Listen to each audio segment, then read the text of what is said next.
Practice for Saturday morning about to get underway in Malaysia. Patrick Head and Ralf Schumacher in discussion already as they get ready for the start of 2 sessions this morning and then building up to that all-important qualifying session this afternoon. John, interesting to see that those temperatures are a little bit lower today, and that could affect how the team set the cars up for qualifying. Well, temperature has been a big factor in Melbourne. It's going to be a factor here today.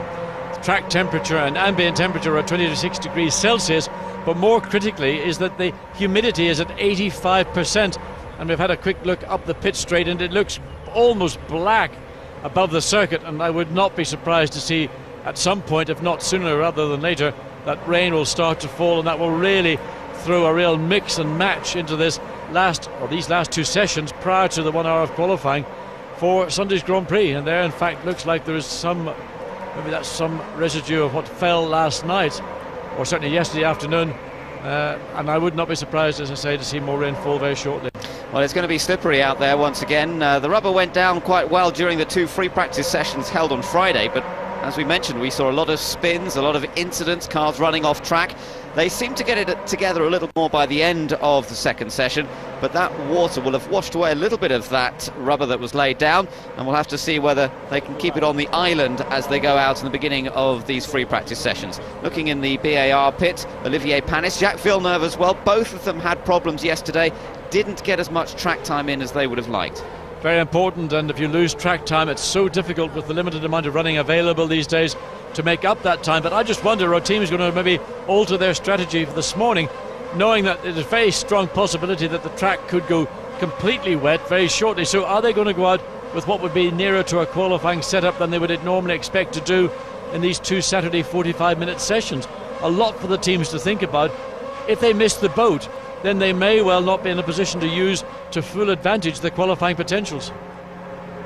There we can see that track temperature once again. It's being checked by the teams down there in the pit lane to give an idea of the starting off point. Just a few minutes away, we're about 7 minutes away from the start of this morning free practice session. The fans coming in, plenty for them to look for. Alex Young's performance, he was actually faster than Eddie Irvine yesterday. John, it's Alex Young's first race in Malaysia on home territory. I don't think Eddie could have been too pleased about that. Well, I think there's a lot going on in the Jaguar team. I don't know whether they know themselves which car they're going to run. Certainly they've got the R3s here, but they're talking about going back to Barcelona and backing the R2, that was last year's car, and the R3 to see if there is any difference, and then to decide whether it's worth pursuing the R3 or binning it and just going back to the R2. It's a terrible situation for a great British brand like Jaguar.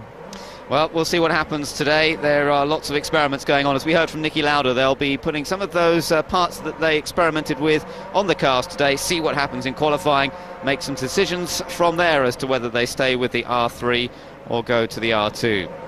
Now, we were talking a moment ago about the Malaysian support for Alex Young and the fact that they've got someone to cheer on this weekend for the first time.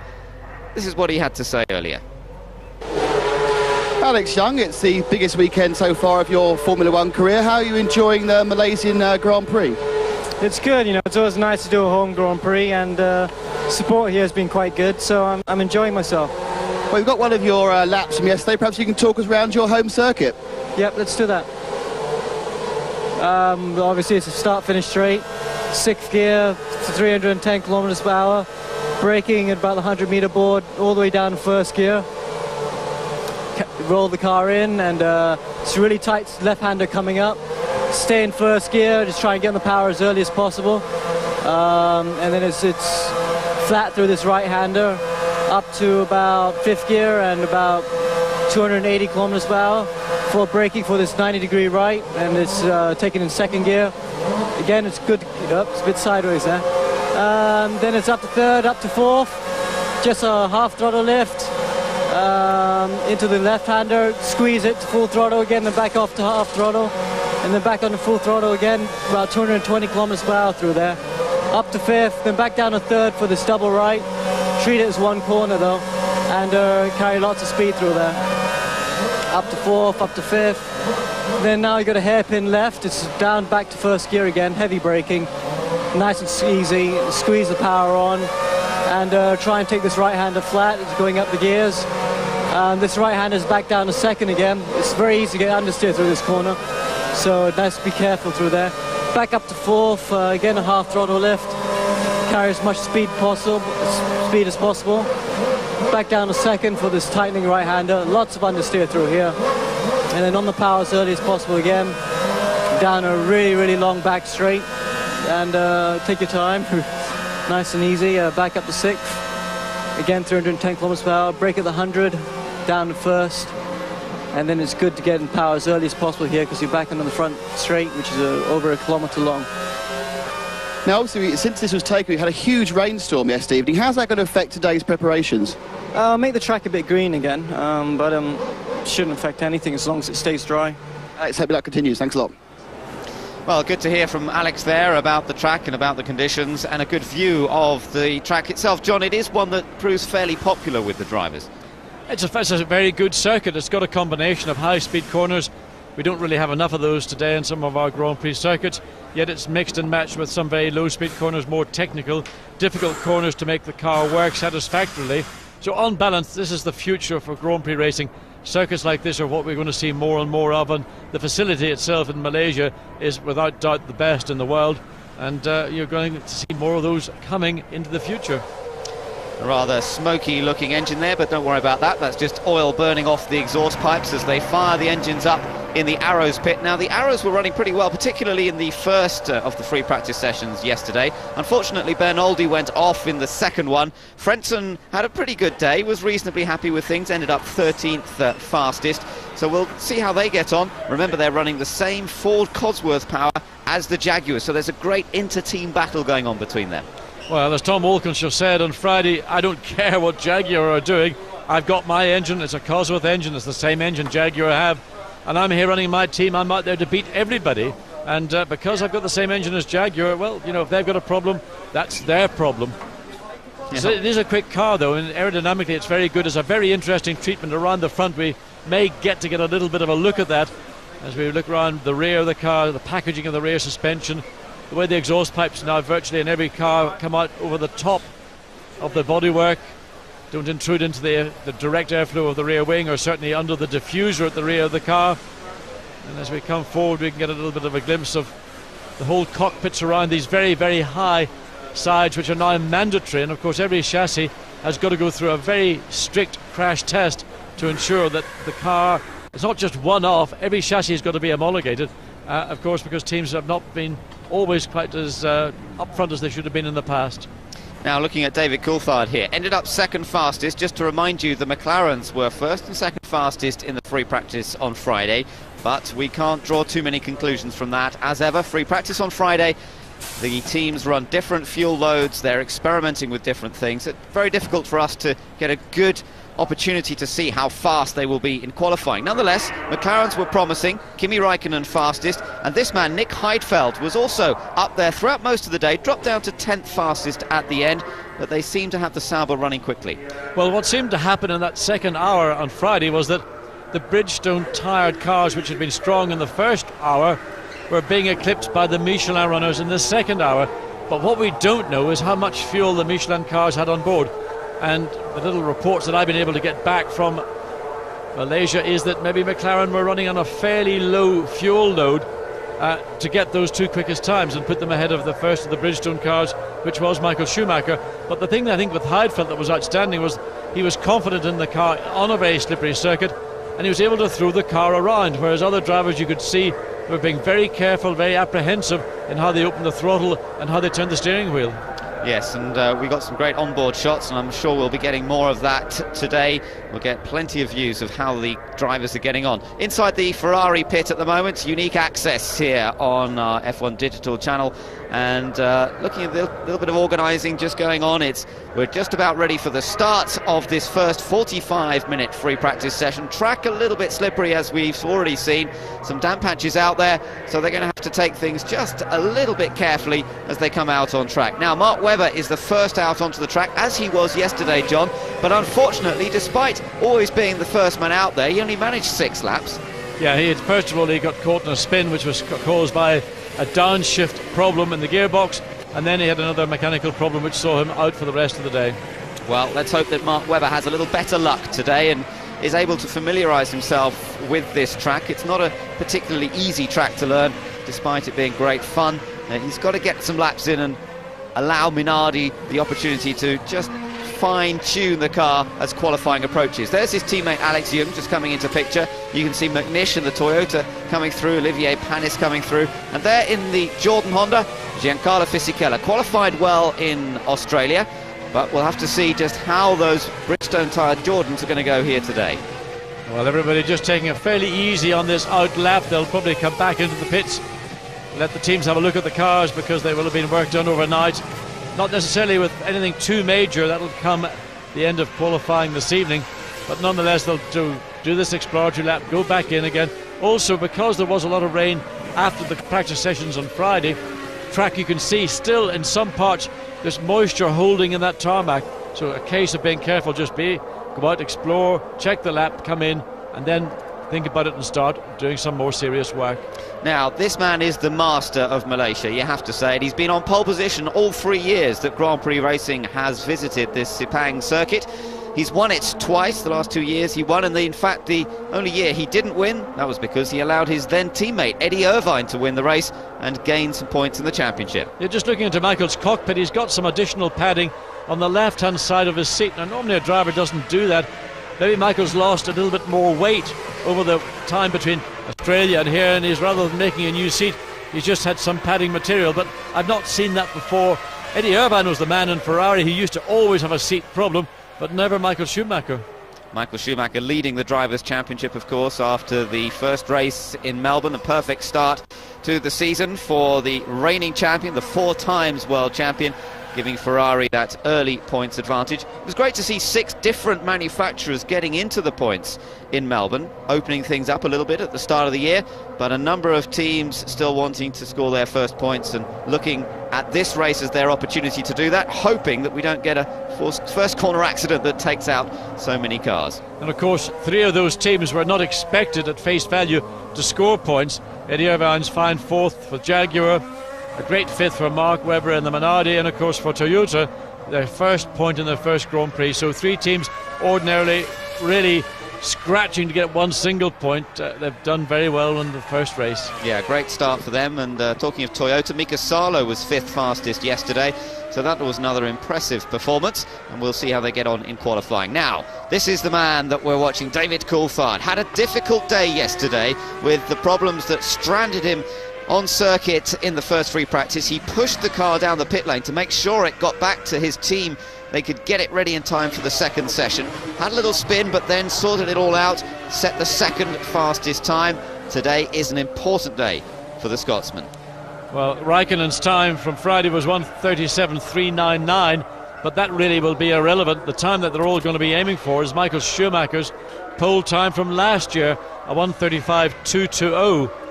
So a lot of work needed for the cars, for the teams, for the drivers to find those 2 seconds. But of course what we saw on Friday from the majority of the cars, particularly at the front, was they would have been running reasonably high loads. McLaren is the only one I'm aware of who were maybe in question as to whether they did do that or not. Benoldi getting into the car that's in the middle of the garage there rather than the one to one side, which you might have expected, so perhaps they have got some problems. We'll have to wait and find out. David Coulthard, an installation lap only. That means it's a systems check, and now he comes back into the pits. Of course, Benoldi cannot use the spare car. That can only be used from qualifying onwards, so it may be that whatever way they've sorted the cars out in the garage, they've got the spare car on either the left or the right of the garage, but Benoldi's car probably has to be the car that's in the middle. That's right, yes, the spare car not allowed to be brought into action until we get into qualifying, and that'll be their first opportunity to use the car. And if they go out in the spare car having used their race car, then they have to scratch the times already set and start again. We'll hope that we don't get too many problems like that. Michael Schumacher is out on track at the moment, as you can see, getting a little bit of an eye for where those damp patches still are around the track. I'm sure they won't take too long to dry off. Well, it's a pretty empty track. Virtually everybody, well, in fact everybody but Michael Schumacher have returned to the pits. Kimi Raikkonen was on circuit, but he's back into the pits as well. And well, this is pretty much the norm for the Formula One teams. They go out, do this exploratory lap, return to the pits, allow the team to have another little spanner check, a quick look around the car.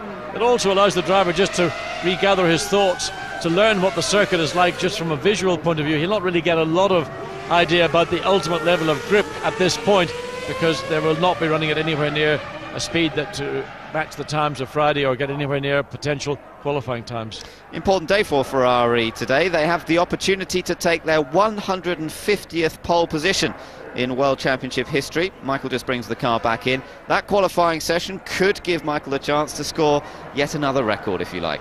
Well, it's either him or Rubens Barrichello. Barrichello, of course, had that pole position in Melbourne, and he worked hard to get it, and Michael was not entirely happy about it. He will rather put his car onto that pole position, be the man who goes down in the record books, who has scored Ferrari's 150th pole position. Well, that would be quite an achievement. Of course, he scored 11 pole positions last year, more pole positions than Ferrari had ever scored in a single season previously, and the record man continues on his onward march, taking another victory, of course, last time out in Melbourne. 54 wins he has now taken. And of course, should Schumacher go on and take pole position, it will be his 44th pole position in his career. Still a long way from the great Ayrton Senna with 65, but he's saying, I'm going to go on racing for another 3-4 years. Are any records going to remain standing before Michael Schumacher finally retires? That's a very good question, John. It seems unlikely, doesn't it? It looks like he's going to wipe the board with all the records, but we'll have to wait and see. Now, Rubens Barrichello, as we heard from Peter Windsor, had an engine problem that just halted his progress at the end of yesterday's free practice. There is an engine change on that car, so we have no option. Now, interesting, listening in on the radio, an engine change required on the other car. And that's bad news indeed for Enrique Bernoldi, and they may just be fitting him for the car for later on. Difficult to say. Indeed, I mean, they may well do so for qualifying, but of course there's a 2-hour gap between the end of the second session and then qualifying itself. Well, disappointing. Bernoldi spinning off towards the end of yesterday's session. He'd had managed to get in quite a good number of laps yesterday, so he should be familiar enough. 19 laps he did yesterday, and he was here last year, so he knows the track well enough, but it's such important information gathering in these free practice sessions that he's going to miss out on. Well, everybody except Bernoldi has done one lap. They're all back into the pits, and I just wonder why everybody's sitting there just waiting for the track to go either get wet or I don't know. Well, we'll find out. Now, while everyone is in the pits, let's go and catch up with Jarno Trulli with Nick Damon. Jarno Trulli, both Renaults going well this weekend. Was that the result of the developments that came from last week's Silverstone test? Yes, of course. We got also some new bits on the car, new floor, new engine spec, new rear suspension. So, I mean, the team is working really hard, and I'm really pleased. And you know, also the first race was going very well and motivated everybody. Obviously, again, we had some big rain overnight. How's that affected the track? You've been out for your sighting lap? Well, we have to wait a little bit at the moment because the track is still a bit damp. So probably we'll take 20 minutes and then we will go for it. Jarno, thanks a lot. So Jarno Trulli, Jenson Button, the two drivers for Renault, and Jenson was looking reasonably confident as well, as we saw earlier on in the programme. Certainly Renault in much better shape than Benetton were, as they were last year. Flavio Briatore making the point yesterday that, of course, it's the first year for Renault as a manufacturer, totally building its own car and engine. Although, John, it's a little bit of a moot point. You can't really say that it's Renault's first year in the same way that it's Toyota's first year. I think that Flavio was being a little bit, let's say, fine in his description of what a new team is. Toyota is a 100% brand new team in every sense. Renault, of course, is a team that's grown out of Benetton, and okay, it's a new car, it's a revised engine, and everything is now painted in Renault colours. I have to think that really Toyota is the only really new team here. But interesting, one car back out on circuit, and in fact, you know, although I'm thinking it's going to rain, the weather it's trying to break through with some sunshine. And part of the reason why people maybe are in fact hanging back and not going on track at this point is they don't want to use up the 7 sets of tyres which they now have for the rest of the weekend. They're going to have to use those for these two 45-minute sessions for qualifying, and ideally they'll run through a minimum of 3 probably 4 sets of tyres for qualifying, and then they've got the 56 lap Grand Prix as well as morning warm-up. It is an abrasive surface. They don't want to use tyres unnecessarily, and if they consider the track not worth going out on because it's not probably up to speed, well, maybe those are the reasons why people are reluctant to go out right now, and they're going to wait, as Jarno truly said, 15, maybe 20 minutes, and then go out and take the back part of this first session. Only 2 cars out there at the moment, Mark Webber and Alex Young, so let's take advantage of this relatively quiet time to go talk to Gary Anderson. Nick Damon's caught up with him. Gary Anderson, it was a strange day yesterday. Looking at the timesheets in the morning, Bridgestones were tyres to have, and the afternoon, like Michelin were. How do you see it as a Bridgestone runner? Well, it's difficult because I think on Fridays some people concentrate in the race for quite a long time, so I'm sure that's where the Michelin's were down the back a bit for a while, and then when they unload some fuel and put new tyres on, they can get their lap times up to be competitive. It's just Fridays are just about doing a bit of a test programme, to be honest. It's really today that counts. Now, obviously, we had an absolutely massive rain shower last night. How's that going to affect the track surface today? Are we going back to square one? Well, I don't think you ever go back to square one, but it does. It washes the track a lot, takes a lot of the rubber off it, so that'll have to sort of get built up again. But the track hasn't been bad really from the beginning, so I don't think it makes too big a difference. It's a bit more aggressive on the tyres initially. Okay, thanks a lot. Good luck. So Gary Anderson in charge of the Jordan team in terms of the technical side, but there have been some technical changes at Jordan. They've confirmed that Henri Durand is joining as development research engineer, particularly with regard to aerodynamics. He was working in that field at Prost. So the questions continue about Egbel Hamadi and whether he has a position at Jordan or not. I think it's a question of watch this space, but the word that I'm getting is it's a matter of negotiation to conclude a contract, and that's the rumour in the pit lane and certainly the rumour going around before this Grand Prix. But it certainly is an issue that Jordan would like to see done and dusted. Well, I'm sure we'll find out in the next few days or so. Now, Heinz-Harald Frentzen had a bit of an up and down day yesterday, but looking forward to the progress of that new Arrow chassis. We caught up with him. Nick Damon spoke to him earlier. Heinz-Harald, you must be very encouraged by the performance of the car yesterday. What's changed from Australia? Well, we made some few changes on the car. We just made a little bit of progress. We have learned a bit, and hopefully we're going to have a good session at the start of the season this year. How do you feel about these? It was a strange session yesterday with the Bridgestone tyres initially faster and the Michelin tyres quicker. Did you feel a difference on your car during the session? Well, certainly the track conditions at the beginning was quite green, and the Bridgestone tyres, they are very strong in these circumstances. And well, the tyres performed very well. I think the Michelin cars needed a little bit more time really to adapt to the circumstances, and at the end they look to be there. Yeah. Heinz, good luck qualifying. Thanks a lot.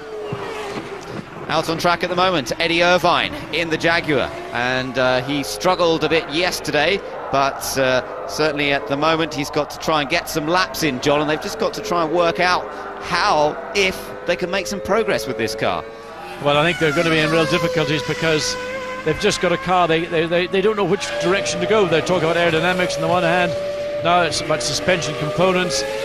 Niki Lauda's alluding to maybe the torsional rigidity of the chassis is not up to the spec that they had expected, and all they can do is just try and get these cars off the grid as far as possible. They showed reliability, certainly Irvine's run in Melbourne netted him a 4th place, and all they can hope for is another high attrition rate, and that the two Jaguars can run reliably and maybe pick up maybe a single point, and then really get back to Europe and make the decision as to whether they're going to persevere with the R3 or take a really retrograde decision on one hand, go back to last year's car and admit they've got it so badly wrong with this year's car. I mean, that's an awful situation for the company to be in. It is a very difficult situation, but that's something Niki Lauda's going to have to cope with over the coming week or so, whether they do go back to the R2. He said it, even if they do, it's unlikely to be a permanent decision. They might have to go back to it for a while. They've got their wind tunnel opening up pretty soon. It's all being calibrated at the moment, the wind tunnel in Bicester, but they haven't actually got in there yet. No, and it's an interesting story, this wind tunnel, because really since the team was instigated, and that's back in the days of Jackie Stewart when it was Stewart Grand Prix, they really never had a wind tunnel. So we have to find what they're going to do with this new wind tunnel in Bicester. But interestingly, they had an option with TWR and Tom Walkinshaw to use their wind tunnel in Bedford. And from what I understand about the various wind tunnels throughout the United Kingdom, that wind tunnel was actually not a bad wind tunnel. The one that they're going to use in Bicester is virtually a new tunnel in creation with Reynard, but it's a different style. The way that the air flows through the tunnel is not a recirculating air tunnel, but the air comes in one end and is expelled the other end. And according to my sources, recirculating air wind tunnels are actually better, they're more consistent than ones that take the air in and expel it at the other end. Well, there you go. Technology of wind tunnels, let alone of the cars themselves, can make a huge difference. Michael Schumacher looking very relaxed at the moment, and well, all the guys on Bridgestone tyres, as we said, looking good yesterday. We'll have to wait and see. There's Pierre Dupasquier of Michelin. Of course, they scored their first points on their return to Formula One at this race last year. It's easy to forget that their program's only been going as a racing program. They were testing before, but as a racing program for just over a year. So you have to say the fact that they're right there with Bridgestone, very impressive. Yes, it is, and also it's the first time that they're now returning to circuits where they were unable to test prior to the start of the 2001 season. So coming back to Malaysia, to Kuala Lumpur, to Sepang circuit, they've got that information, they've got that knowledge, but of course they've got a different philosophy. Their tyre design is quite different to that of Bridgestone.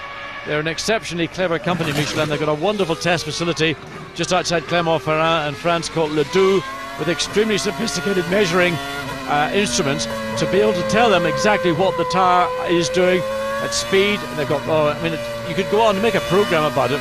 Nonetheless, Bridgestone have done a brilliant job, and right now, well, they're leading the championship with Ferrari. They are indeed, although Ferrari, that one that won the race, was the only car using Bridgestone tyres, but it's still an ideal start to the season for Bridgestone and for Ferrari. De La Rosa's on circuit at the moment, but let's hear from Peter Windsor in pit lane, who is with Willem Todt, aerodynamicist for British American Racing. Willem, these certainly in Melbourne and yesterday, I've seen you up and down the pit lane, having look at all the other teams and cars. What have you been doing? Well, you're never going to win by copying, but it would be foolish to ignore what other people are spending their aerodynamic research money on. So you, like all other teams, keep an eye on what other teams are doing. And there are some interesting developments. Well, there are indeed, and of course the big talking point so far this year is who has gone the twin keel route at the front and who hasn't, and you're one of the teams that did not. Why did you choose that route? Like many teams, we had a relatively brief look at the concept, and whilst it looks interesting, there are mechanical implications of going a route like that for us was a little bit too big a step for now. So we've stuck with a conventional route, and I believe that this year a conventional car will win the championship. But if you wanted to go the twin keel route now and change your philosophy, would that mean a completely new car? How long would it take you to adapt if you wanted to go that way? If you went that way, it would mean a new chassis. That is a completely new car. So we're talking the end of the year then? Definitely. Okay, well, and best of luck this weekend. Thank you. Pleasure. Thanks, Peter. Some interesting stuff all about the design of the front end of the cars. A lot of work's gone on over that during the winter, particularly inspired by Sauber's car from last year. We were talking about it a bit yesterday, John, and of course Willem was talking about the mechanical aspect. What he's talking about there is the fact that the forces being put through the tyres, through the front suspension, that force has to be fed into the chassis through a rigid structure. That's the key thing. And in fact, we've got an opportunity to look at the McLaren front suspension, the design of the McLaren front suspension. We can look at it a little bit on this diagram. Yeah, it doesn't really give you the arrows are pointing to the way the McLaren have done it. They've used lugs, if you like to call them, or the sides of the chassis. The twin keel is coming down, and that's how they're trying to support that front leg of the suspension. Very, very critical to have a very rigid front suspension because of the braking forces, the cornering loads, and therefore that's why BAR are reluctant to go down that road at the minute. Right, well, down in pit lane once again, things are fairly quiet on track, and Peter's caught up with Tom Walkinshaw. Tom, we were just hearing from Heinz-Harald Frentzen before practicing how much he was looking forward to this morning, but sad to see him on the pit wall now and the car being worked on. The first 6 corners are damp, so he just wants to wait a little while. What's going on with the car in the garage here? No, they're just cooling everything down again, just because it's hot, so we're just waiting on the track drying out. The car's looking very good performance in Melbourne. When Heinz-Harald had that problem at the start, you sent him out on full tanks and did some good race testing, is that correct? Yeah, that's all we wanted to do, because, we had the problem on the grid where the drivers kept them at tick over and flattened the batteries. So we just thought if we got about, we could get some mileage on it and learn something, but there we go. So very best of luck. Thank you. It was a great disappointment, of course, for the Arrows team, seeing those 2 cars being pushed off the grid in Melbourne, John. We haven't seen a problem like that for 1 or 2 years, running the batteries flat. Well, David Coulthard is not running his battery flat. He's out there on track. This is an even quicker lap than the previous. He did a 1:38.881, which is only a 0.8 of a second slower than he achieved this morning. Coulthard, by far and away quickest man on track. Pedro de la Rosa is second. So David Coulthard trying to make up for the time that he lost on Friday morning session and trying to really play catch-up to his Finnish teammate, who really was the star for many people in Friday's practice session. Across the line, slight improvement there for Coulthard at 38.748, so some consistent times. You can see the vortices just coming off the rear wing and a bit of correction going on at the first corner. There have been 2 or 3 cars going into turn 1. We've seen they turn in, the back end wouldn't accept that amount of turn in the lock. So the back end steps out, you've got to correct it, you've got to get out of the power. You could lose tenths, maybe even more than that, of a second in a corner like that. It unsettles you then for turn 2, and it irritates you as well. Now the times that David is beginning to set here, John, we're watching Michael Schumacher. He's looking at the times as well, getting an idea of the track conditions. Those sort of times, do you think we'll start to see more cars out there?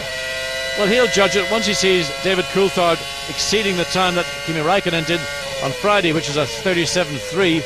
Then he'll think it's about time to go out and have a little look. But he's very conscious. He's got 7 sets of tyres. We've heard it mentioned already that the track surface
from the Arrows pit.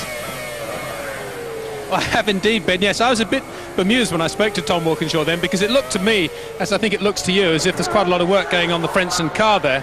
And he said that there was no problem and they were just cooling it down.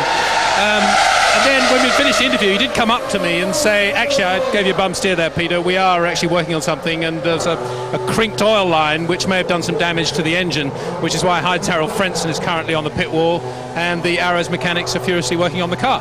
Right, thank you very much, Peter. Slightly different information from Tom, but let's hope they get that sorted out as quickly as possible.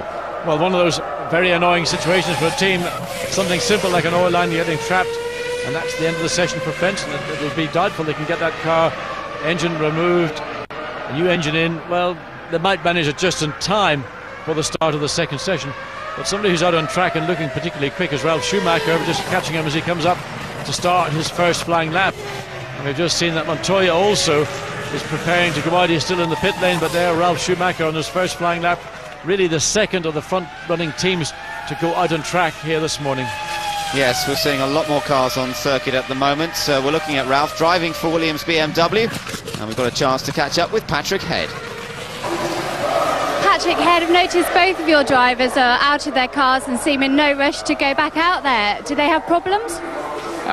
No problems, but we're just checking the cars over after a strip and rebuild last night, and they'll be going out. They'll be going out very soon. It was very noticeable yesterday that the Michelin tyres performed a lot better in the afternoon when the temperatures were hotter. Do you envisage the cooler temperatures today possibly for qualifying being a problem for you? No, I don't think so. No. Patrick, thank you. Well, that was recorded just a little bit earlier in this session, and in fact the Williams boys are out there, as we can see. Ralf Schumacher beginning to push a little harder. Coulthard's still fastest in this session, this morning free practice session. Fisichella's popped up to second now, but he's some 2 seconds slower than Coulthard. Villeneuve's third, Panis fourth, De La Rosa fifth, and Alan McNish sixth fastest. And Ralf Schumacher's the man really got to keep an eye on. He was quickest in the first sector, a personal best in the second sector, and that's the very technical part of this racetrack. Coming up to cross the line to conclude the third sector, and he goes quickest, 1:38.3 immediately, first flying lap, and he's 0.4 of a second faster than David Coulthard, and that's pretty ominous to me. Yeah, Montoya's now ready to come out on track. Raikkonen is going quickly. He's just put in a couple of fast sector times as well.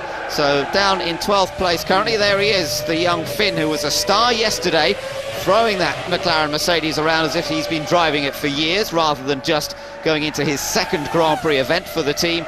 And let's see what he can do on this lap. I don't know if it's going to be quite enough to beat the time that's just been set by Ralf Schumacher, but it's going to be close. Well, Ralf Schumacher still pushing out on track, not as quick through that first sector in terms of time, but quickest in terms of speed. As Kimi Raikkonen now up to third place. And Kimi Raikkonen really making a very, very big dent into the McLaren team in terms of his position, and really looking to make himself, create that position for himself to be the person in the team that the team will really unconsciously think is the number one driver. And that's an awful thing to say after only one Grand Prix. We're only into the practice of the second one, but you know, the signals are coming out loud and clear that Raikkonen is going to be very, very strong indeed all season for McLaren Mercedes. Yeah, it's going to be some tough inter-team rivalry there between those two. As meanwhile, we're riding on board with Jenson Button into his third season now of Formula One, and a season where he wants to re-establish himself as one of the top names in Grand Prix racing, and perhaps this year he really does have the car to be able to allow him to do that. It's looking much quicker than last year's machine, and let's just watch him. He's coming through the final corner here. This isn't going to be enough to challenge Ralf Schumacher, but a good lap nonetheless from Jenson Button. This moves him up to second place. So there you go, puts him ahead of both McLarens. But more significantly, that's 1.2 seconds faster than he was on Friday, so a big improvement from the Renault team, and Jenson Button will be delighted to see himself up at the right end of the grid rather than the bottom where he was pretty much most of last year. Well, the track, despite that rain shower yesterday and a bit of dampness this morning, is quicker today by the looks of things than yesterday, and we've always seen that in Malaysia in the past. It's often about 2 seconds a lap faster on the second day once the rubber has gone down and it's been cleaned up, and then we'll probably see, even from the end of today's session, as much as another second gain in qualifying itself.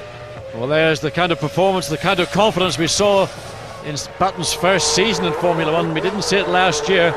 Still continuing to improve, personal best in that first sector. We're waiting to see what comes up in the second sector. That's the one where a lot of people had a lot of problems on Friday's practice session, a lot of mistakes made. Button continuing to improve, and in fact he's 0.246 up on Ralf Schumacher's provisional time, and that was the fastest of anybody so far. Look, again, the car looks very strong, Button's looking strong. You know, you give a driver a sense of confidence, it's amazing what it will do. Forget money, just confidence, and the performances will come. Yes, and Jensen has really reset himself, if you like, over the winter to a challenge and to really put in a big effort. He's put a lot of effort into the training, also between Australia and this race in Malaysia. This is a good lap from Jensen, but let me just tell you that Montoya is also going quickly at this point. Jensen Button not quite going fastest. He remains second fastest at this point, 38.553, and here is Montoya, but he's going quickly. Juan Pablo Montoya out to prove that he's the quickest driver in a Williams, and what is very notable at oh dear me, does he take liberties? Well, he redefines what you can do with a Grand Prix car. I think even Michael Schumacher, who's now coming out, decided, I think it's time for me to join in this party. And really, it is only Ferrari and the Bridgestones that's going to challenge the two leading Michelin teams, McLaren and Williams. And I think the team have decided, okay, they've had their moment of glory, it's time to go out and show them who the real masters of Formula One are. Interesting situation here. Let's just watch Montoya cross the line. Yes, it's faster than Schumacher. Okay, P1, purple sectors 1 and 2. Purple sectors 1 and 2, 110, no, 200 off in sector 3. Information from the pits immediately to him, and he's still pushing hard here, as we can see. And when they say purple sectors, by the way, that means that the purple numbers are coming up on the data channel. You can have a look for yourself on our interactive. And the purple colouring means you're fastest on that segment. You can see on the timing and scoring screen, the purples right at the top indicate the fastest segment times. Montoya, Moy, has set a number of those on that last lap, and that means that this man has now gone to the top of the timesheet. Well, he just went through that first sector. It was a time, it wasn't particularly quick by the standard of that he set just one lap ago, but Montoya still pushing hard into the second sector, waiting for the time to come up to see whether he picked up any time or not. He may have lost a few tenths of seconds when Michael Schumacher was on track. Michael got out of his way, but nonetheless it is a distraction. But nothing particularly spectacular on this lap from Montoya. Now we're looking at Japanese driver Takuma Sato. What's he been up to? Been running a bit wide, has he? Yes, just a little bit, we could say. Front wheel bouncing in the air, but he got it back on again. Well, he had a fistful of understeer. He was slightly wide on the exit. The car picked up the dirty line. You could see the amount of lock he had on, and he just let the car run out wide. Well, he in fact didn't let it. The car chose to do it itself. Now we're watching on board with Montoya as he leans his head in to go around that final corner, turn 15. G-force is there, not as high, but it is a long corner. And 37.804 his time from a previous lap. He's a little slower that time round with a 39.988. Rubens Barrichello on track, Bridgestone tyres on board his Ferrari. Let's see what they can do. Oh, Rubens, that was a big wobble for you. And again, coming through that turn 7, the car looking very twitchy indeed. Yes, it's his first real push under the conditions that we see here this morning. So we'll see whether he manages to match some of those sector times. He's got a car in front of him as well. That's Alex Young, who's just ahead of him on the road. And I'm not sure whether Barrichello will be able to do that much on this lap. Interesting, John, from the point of view when we look at McLaren and Williams, both of them going well at this point. Great inter-team rivalry at both McLaren and Williams this year. Coulthard versus Raikkonen, Schumacher, Ralf, that is, versus Montoya. Here at Ferrari, Rubens Barrichello and Michael Schumacher, not the same inter-team rivalry at all. It's very much established that Michael's number one. Yes, there's no doubt. I mean, Rubens might like to think that he is number one in most senses, but at the end of the day, the way things are structured in Ferrari, Rubens is a member of the Ferrari team, but Michael Schumacher is the number one driver. But lots of things going on. Michael Schumacher, we're just talking about him, is quickest in the second sector, quickest of anybody so far this morning. So Michael Schumacher on his first really full flying lap. You can see him come up now into turn 15, the final turn. of this 15 turn. It's the time circuit. Let's have a look and see. 37.8 is the time Montoya. That's even slower than Raikkonen's time. Well, look at that, 37.2, and he's actually gone quicker than anybody has done so far this weekend. Michael Schumacher, it is so obvious, you know it's going to happen. They just sit in the pits, wait until the track's clear, and all of a sudden, there you are, one flying lap, Michael Schumacher and Bridgestone, quickest of everybody. It's amazing, isn't it? And he loves this track. There's his brother Ralph taking a look, taking a little bit more fluid on board. It's not as hot today as it often is here in Malaysia, but still important to keep the fluids going. And Ralph Schumacher keeping an eye on the timing screen, which sees his brother now, Michael, on top of the table. Now, while we're watching the action going on, I know that Matt has got a chance to speak to Niki Lauda. Matt. Thanks, Ben, and thanks for joining us, Niki. When we spoke to you earlier on today, you said you were hoping to put the information from yesterday into good effect today. Is that how it's working out? We're going to see, because it's very difficult to say now in the unofficial practice. We changed a lot of things on the car, but how it's going to end up between 1 and 2, I don't know what to say now. Realistically, what are your ambitions for the race itself? The ambitions for the race itself is hard to say, because first we have to see where we do qualify, and then we can judge what's going to happen tomorrow. Many teams say that the season never really starts until you get to Europe. Is that how you see it for your team at present? So for my team it's very simple to say, basically we have the same cars here than in Melbourne, so we couldn't do many changes. The changes we are talking about here are minor changes, so let's wait and see. I don't expect us to go much better. I hope we do a little step forward, but in Europe then it will be very important. Niki, thanks for your time. Thank you. Well, thanks to Matt, thanks to Niki Lauda. We know that they're struggling, but they've just got to apply themselves and see where they end up today. I think Niki putting the best spin he can on a situation which is not very good, and I'm sure he knows in his heart of hearts that really the best they can hope to qualify would be 15th, and most likely Eddie Irvine is the one that would do that. Eddie's always been an outstanding qualifier, but nonetheless Pedro de la Rosa's done a great job at the back end of last year, and again on the first race of this year Eddie was behind his teammate. It's really been so demotivating for everybody. They were absolutely flat out, regardless of whether they're on pole position or the back of the grid, but obviously if you get to pole position you are a little bit more, let's say, buoyed up for the events that will unfold on Sunday. We're looking at Giancarlo Fisichella, the back end of the car sliding around a little bit. The traction control system's working hard on a couple of these hairpin corners. That was turn 9, where once again traction is so important. Now he's coming through these fast sweepers at 12 and 13. The car looking pretty stable through there, but it didn't look as though he was carrying quite as much speed as one or two of the others. Well, I think it shows up on the sector times. But again, a good personal best for Fisichella. So this lap for Fisichella and for Jordan is his best lap so far. Again, coming down to this final turn 15. Braking very late and trying to sort of carry the speed into the corner. It's off the corner, you really got to get the speed built up. So Fisichella currently down in third. Well, he's up in fact from 13th up to 8th place, so significant improvement for Jordan and for Fisichella. But what's the turn in here? Is it any more? So again, the same thing, the back end. Everybody has had a problem turning into turn 1 on the brakes, nose down. Probably a little bit more aerodynamic downforce in the front of the car, under brakes than normal. So the back end just suddenly steps out.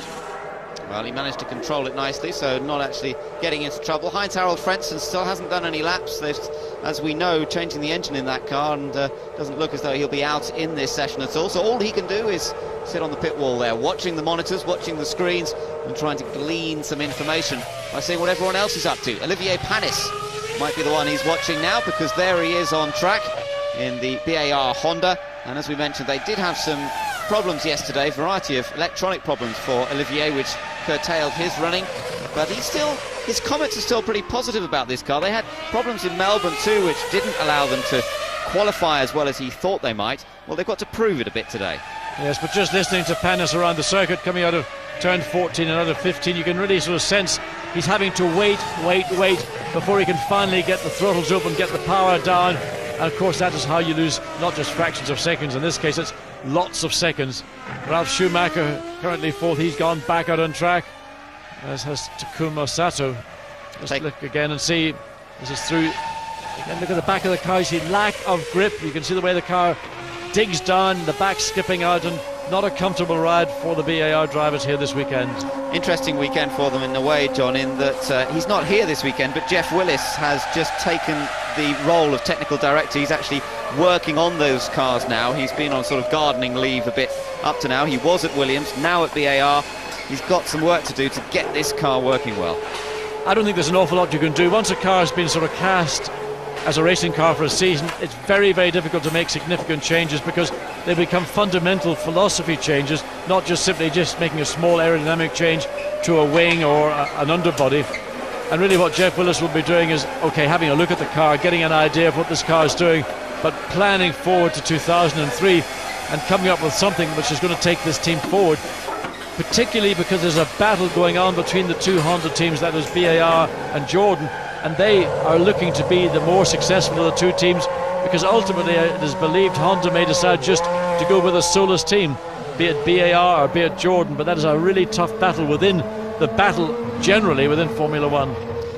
Well, we're looking at two teams just then, same engine as well, that's Arrows and Jaguar, and Eddie Irvine just taking to the track. A little bit of a rear wing change, or rear wing adjustment going on with Rubens Barrichello's car. Looks like they're just changing the rear flap. They actually run a fair bit of downforce at this track, despite the fact that we've got two of the longest straights in Grand Prix racing currently. They actually do load quite a lot of downforce on these cars. Well, that's the quickest way around this racetrack. I mean, you've got a quite long straight, you've got two of them parallel in fact, but the quickest way around this racetrack is to get the maximum speed through the 15 corners. So you do sacrifice speed. Come the race, you'll see a slightly different approach, because it is on those two straights that it is possible to do an overtaking manoeuvre, particularly into turn 1, and if you're brave and you get a good exit out of turn 14 into turn 15. So everybody will strip off some downforce, but it's all done by degrees, very fine tuning. That will be done basically on Friday running, although that was slightly upset by the track conditions. Some of it will be continuing right now, but this session due to end in just 3 minutes, a half-hour break, and then it's back out for that final 45 minutes, and that's when we will really see the hand of everybody, not just the one or two currently we're looking at.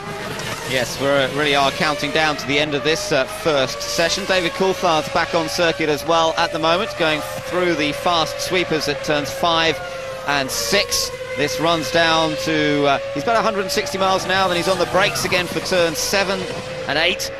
Two corners taken almost as one, and then the little short straight down towards the hairpin at turn 9, climbing on the exit of this one. Again, vital to be able to get on the power early here. Quite wide, wasn't he? Yeah, I mean, I would say David got that corner completely wrong. He was far too wide, far too early in the exit of the corner. Had to compromise as he came out of 9, and then into that sort of 10 and 11, which again are taken as one corner. 11 itself, then down that very quick left, right, through 12 and into 13, then finally 14, which is now exiting from, trying to get maximum traction off that corner. This is the second fastest part of the circuit, up to for 310 kilometers per hour. Then down on the brakes, down through the gearbox, down, depending on 7-speed or 6-speed gearboxes. Again, a strange, well, maybe the camera angle made it look slightly stranger than it was, but of course not a particularly quick lap for David Coulthard. You can see 140.7, and I suspect it was because it all appeared to go wrong three-quarter way around the lap. Again, the vortices is coming off the rear wing, the little shapes are coming off, the water vapour, and the humidity higher today, so that's why we're seeing a little bit more of that. Ralf Schumacher, quickest in speed in first sector, but not in time. Personal best in second sector. He's now coming out of fourth, coming through this 1 minute. So really, really quick. You see the back of a car. Those that are working, that I'd say that turn through 12 and 13 really, really illustrates the cars that have got good spring damping control, and those that are sloppy and loose. Well, Michael Schumacher all set to come out in the dying minute of this free practice session. There's brother Ralph working a bit at the steering again, trying to keep the thing under control, turning into turn 15, the last corner. We saw him have a spin there yesterday. He kept it under control this time, and a 38.435. That's about a tenth of a second slower than his best today. Well, Jenson Button's also out on track, and as we just say it there, we pick him up. In fact, he's gone quickest of everybody in that second sector. Benetton have really got this car working on the most critical part of the racetrack. Uses less. You'd see Button through there, less track than anybody else, but carrying that speed. So I don't know what Renault have done, or simply you can just say that they found the Michelin tire that suits the Renault chassis. But certainly Jenson Button is absolutely alive this morning. That's great to see, yes. And that middle sector that he's so fast on is really a sector that responds to good aerodynamic downforce on the car, and that's great to see that they've got a car that's working in those fast corners. He goes third fastest.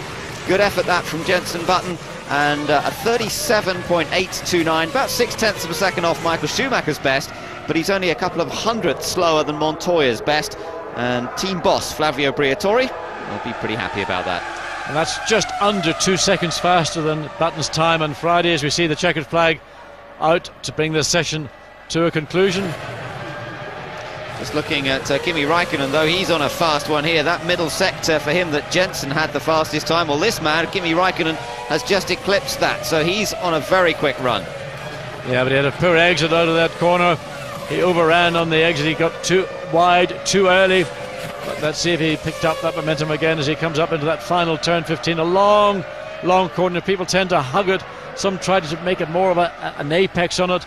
Raikkonen accelerates out 37.2. Well, 37.6, but it puts him second quickest, so he'll not be too dissatisfied. No, that puts him ahead of Montoya now.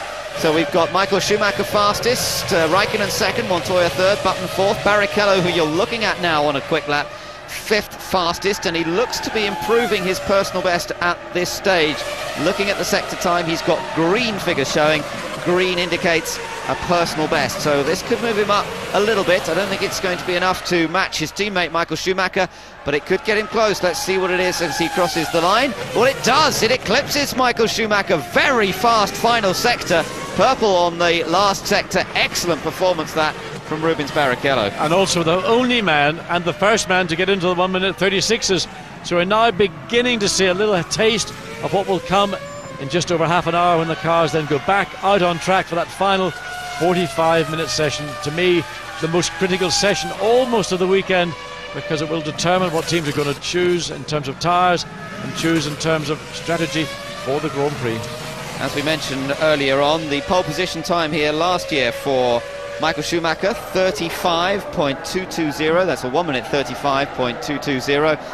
Each year that they've come to Malaysia, the pole time's improved by about 2 seconds, almost exactly. Well, they're already down in the 36s.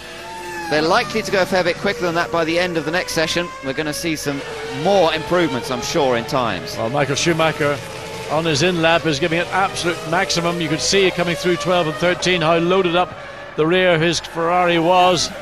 And of course he'll peel off now as he comes down into turn 15 and go into the pit lane.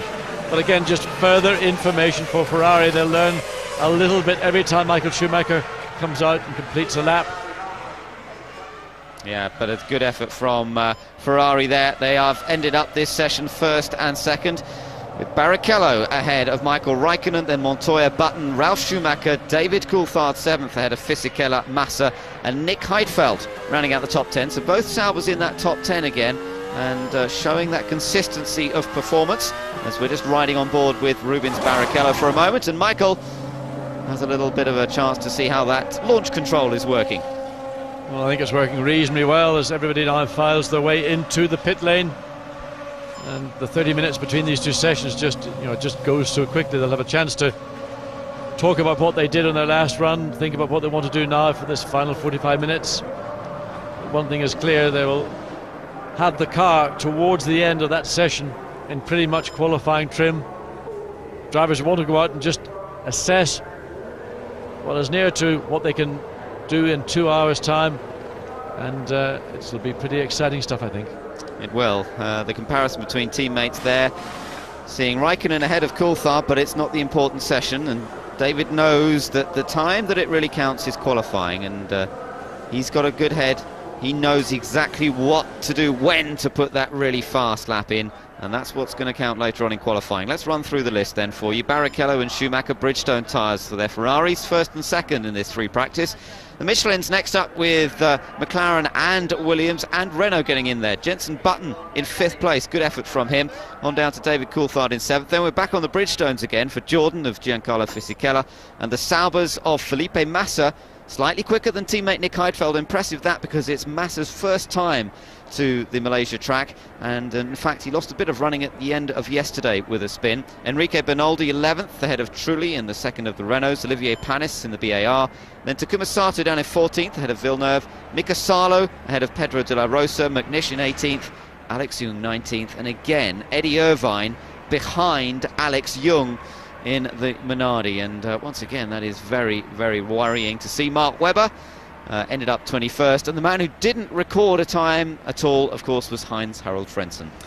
Well, very frustrating for Frentzen to sit in the pit lane and see everybody make improvements, and he's now got to go through that process, and to lose so much of a session, 45 minutes in total, and know that your competitors, well, Frentzen certainly has got the speed, there's no question about that.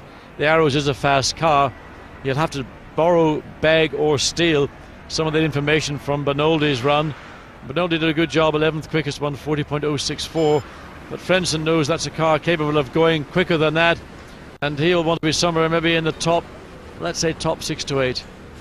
Well, Jacques Villeneuve ended up 15th fastest in that session, and I do believe that Matt's got a chance to talk to him. Matt. Jacques, thanks for joining us. You're up to 15th from 17th yesterday. Is that enough of an improvement?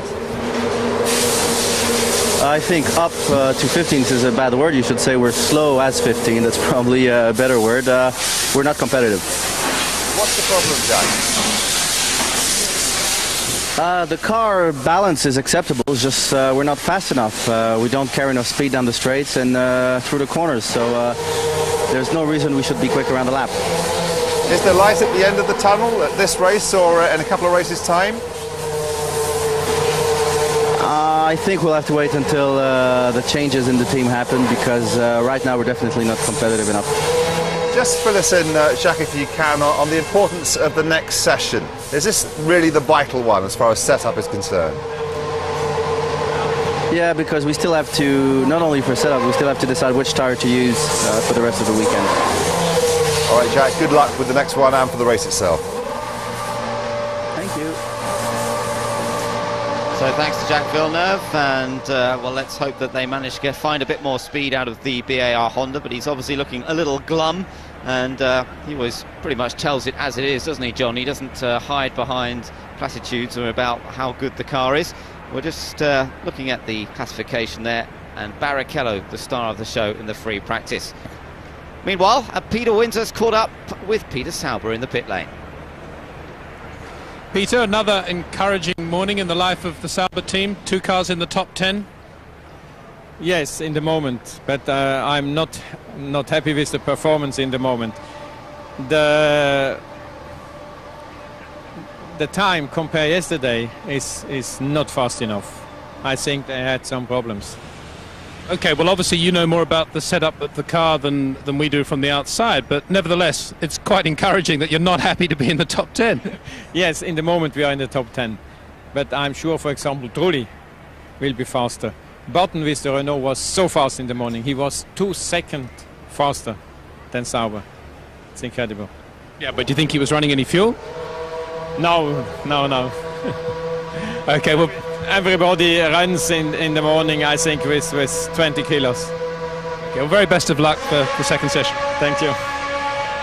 Thanks very much, Peter, and we're now going to take a look back over the highlights of this morning's free practice session.